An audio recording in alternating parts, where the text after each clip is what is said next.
Though often criticized as a bunch of rubber-stamping monkeys that like to shove the Trump administration down the throat of Americans, the Supreme Court of the United States just handed the president a massive defeat in the case of Learning Resources Incorporated et al. Versus Trump. And this comes with a 6-3 ruling in answering the question presented whether the International Emergency Economic Powers Act authorized the president to impose tariffs. And the answer to that question was that those particular tariffs were wildly unconstitutional. And we're talking about the ones that came early on during the Trump administration through a series of executive actions. The first one was an emergency related to fentanyl precursor chemicals coming from China through the Mexican cartels being turned into actual fentanyl, crossing the border and killing Americans. And the second dealt with an emergency that was declared because there's a huge trade imbalance between the United States and other countries, and that particular set of tariffs is more commonly referred to as the Liberation Day Tariffs. And shortly after those emergencies were declared, tariffs spiked pretty high on Chinese imports, and at one point the peak was somewhere around 150 and 160% tariff on all products coming in from China. Now, in response to those tariffs, many companies went ahead and filed lawsuits against the Trump administration. And for tabletop gaming in particular, we had Stegmaier Games, who's a very popular publisher of tabletop board games.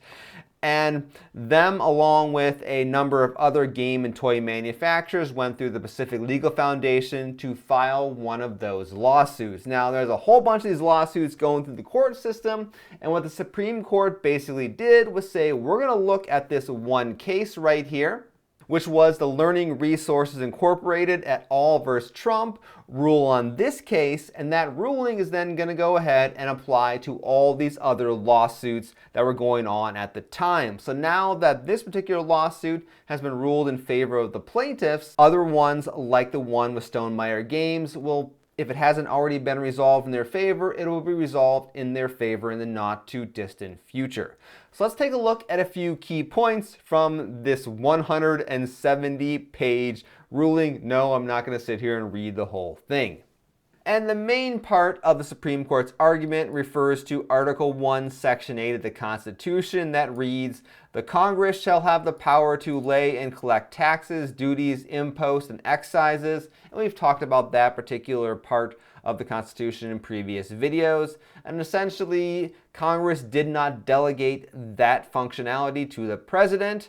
And we read a bit more down here at the bottom of page 2. "The government thus concedes that the president enjoys no inherent authority to impose tariffs during peacetime." It reads the words "regulate an importation to effect a sweeping delegation of Congress's power to set tariff policy, authorizing the president to impose tariffs of unlimited amount and duration on any project from any country." Now, in previous videos, we did look at the text of the IEEPA, and as mentioned here in Supreme Court's ruling, it came down to exactly as was expected, which was how do they define the term regulate? Because in that particular act, the word regulate is there, but the word tariff is not, and it became a question, does regulate mean tariffs? And in this case, Supreme Court says no, it does not. Now, that doesn't mean that every member of the Supreme Court was happy with the ruling. Fox News has a response here from Justice Brett Kavanaugh, who was one of Trump's picks during his first term. And it reads, "Justice Brett Kavanaugh called the Supreme Court's decision striking down Trump's emergency tariffs illogical in a fiery dissent on Friday and offered a roadmap of alternatives for Trump to attempt to carry out his signature economic policy." Kavanaugh, a Trump appointee, said the 6-3 majority cherry-picked ways in which Trump could regulate imports under the International Emergency Economic Powers Act, making what he said was a textualist case that the law already allows similar forms of regulation on imports, including quotas and embargoes. Tariffs are not just in the same category of those, but are far more modest alternative to them, Kavanaugh said. Now, I highlighted the word textualist here because that's basically the legal version of the tabletop game never-ending discussion of rules as written versus rules as intended, or the spirit of the game. Rules as written would be the textualist case versus was the intention of this particular law to allow tariffs without saying that it allows tariffs. And that's basically what Brett Kavanaugh's going on about here.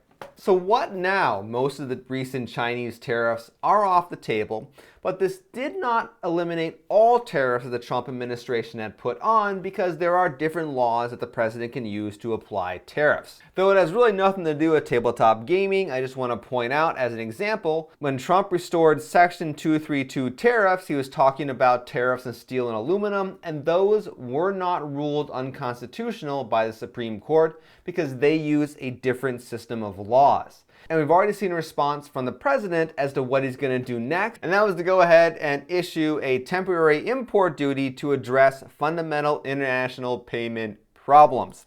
Instead of using the International Economic Powers Act, President Trump is now invoking his authority under Section 122 of the Trade Act of 1974 to implement these tariffs. Now, these tariffs are much more restrictive because this act does not allow kind of free-form things that the president would want. In particular, proclamation imposes for a period of 150 days, which is limited by the particular law being used, a 10% ad valorem import duty on articles imported in the United States. Initially it was 10%, but shortly later the president raised that up to 15%, which is the maximum allowed under this Trade Act of 1974.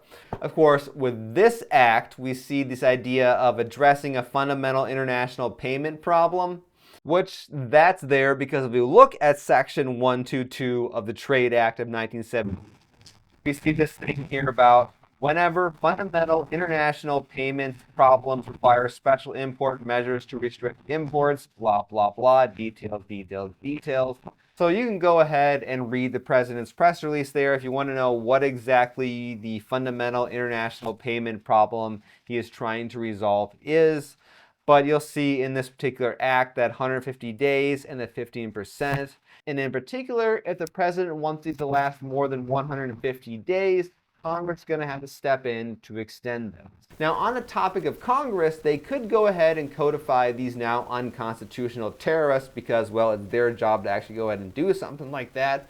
But the reality is Congress is pretty dysfunctional these days. Aside from the occasional omnibus bill for funding the government that sometimes gets through in the National Defense Authorization Act, they really don't get much done. So back to the original tariffs. Will people and companies actually get their money back? And the answer to that question right now is maybe. The Supreme Court ruling here in Learning Resources versus Trump didn't actually answer the question of what's going to happen with the money that was collected by the government for these tariffs, but I assure you there's a whole bunch of lawsuits coming trying to get the money back. So we're going to see how that plays out over the next few months. And therefore the question we need to ask now for tabletop game companies, for all of you guys who went ahead and raised your prices a few dollars because of these tariffs, are you going to go ahead and lower them back to where they were?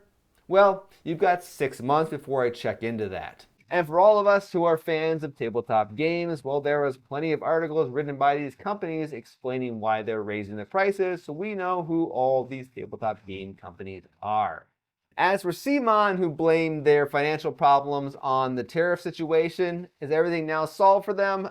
No, probably not. They're likely still screwed, but we'll find out more about that in a few weeks when their financial report comes out for last year. So therefore, what is the future of Chinese versus US manufacturing in just particular in general, and also a little bit when it comes to tabletop game manufacturing? And the first question is, would tariffs have actually helped in this situation? And the answer is sort of maybe. And I say maybe because in the United States, if a certain industry was actually fairly well mature and just offered more expensive alternatives to cheaper Chinese products, then yes, tariffs on those cheaper Chinese products would have raised the cost of them and made the American goods a better or more reasonable option for consumers to buy.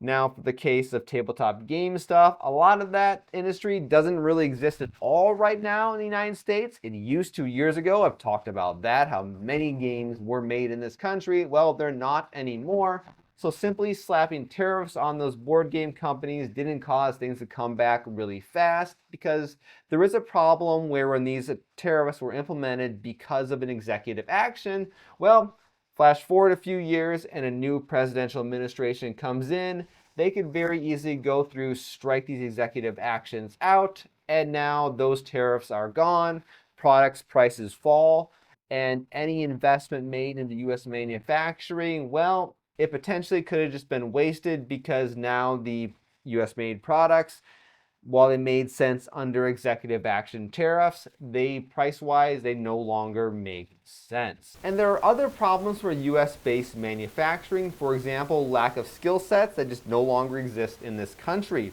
In a previous video, I talked about Best Hobby and how they're running into problems trying to make plastic injection molded miniatures here in the United States, because they're having a difficult time finding somebody who has the skill sets. You can find a video on my channel about that. Oh, I don't know, about 4 or 5 months ago. Also, you have the issue of millennials, my generation. We weren't really raised to respect manufacturing and blue-collar jobs quite as much as previous generations, and that kind of turned a lot of us off from that type of work. And also, when it comes to regulations in the United States, we have various things that are designed to protect the health and safety of workers as well as the environment. And these things do raise the cost of production of goods here in the United States. As one example, I want to look at a press release here from the Environmental Protection Agency, and this came out under the Trump administration. EPA announces intent to regulate dozens of uses of 5 phthalate chemicals to protect workers and environment. Now, I'm highlighting this particular set of chemicals because this is relevant to the tabletop game industry. Phthalates are the type of chemicals that get added to PVC gaming miniatures to make them bendable. So if the United States has additional regulation on these chemicals to protect the people who will be making products with these chemicals, well, that is going to increase the cost of chemicals with other countries like China, which historically have much worse laws and regulations when it comes to protecting the safety and health of their workers as well as the environment. And then longer term, there are 2 other things that we need to consider when it comes to Chinese manufacturing versus the United States. And one is the likely possibility of an invasion of Taiwan or a blockade of that country. And I did talk about this topic last year in response to an article on the whole Stegmaier Games lawsuit thing. And the big question is, if the CCP does go ahead and try to launch some sort of military action against Taiwan, are we going to go ahead and file a bunch of sanctions against China and all those cheaply made goods, kind of like what we did to Russia when they invaded Ukraine? Or is our desire for cheap manufactured stuff going to go ahead and override any concern we have about imperialist expansion? Finally, the idea that US companies will continue to be the management for Chinese manufacturing or other countries' manufacturing is really unsustainable in the long term. While it is fun to make fun of crappy Chinese products that are often borderline dangerous, as you can find on various websites online, it is incredibly arrogant to assume that Chinese companies can't actually make high-quality products, because some of them really do. One example, they control the drone market as well as a decent chunk of certain types of camera gear. The consumer 3D printer market is also like 95% owned by Chinese 3D printers. They're moving into high-quality woodworking tools, and this company's electric cars are very quickly taking the world by storm, and in some regions are completely basically ousting Tesla from that particular region. Anyway, if you see this ruling as a victory because maybe you don't like the Trump administration, you like cheaply made foreign products, or perhaps you're one of those die-hard free market guys, well, I don't think I have a whole lot of good news for you in the long term. But I do have one little thing here, which is if you want to try to reduce the impact of tariffs on your gaming hobby, you can always go ahead and 3D print your own miniatures. This guy right here is the last miniature in my upcoming set of Fractured Colony gaming miniatures. This is the PB for a pit bull, which is the more modernized version of the PB3X pit bull that was released several sets ago. Now you can check out a link in the description below where you find more information about this vehicle, because it'll be a part of a crowdfunding campaign launching in the not too distant future.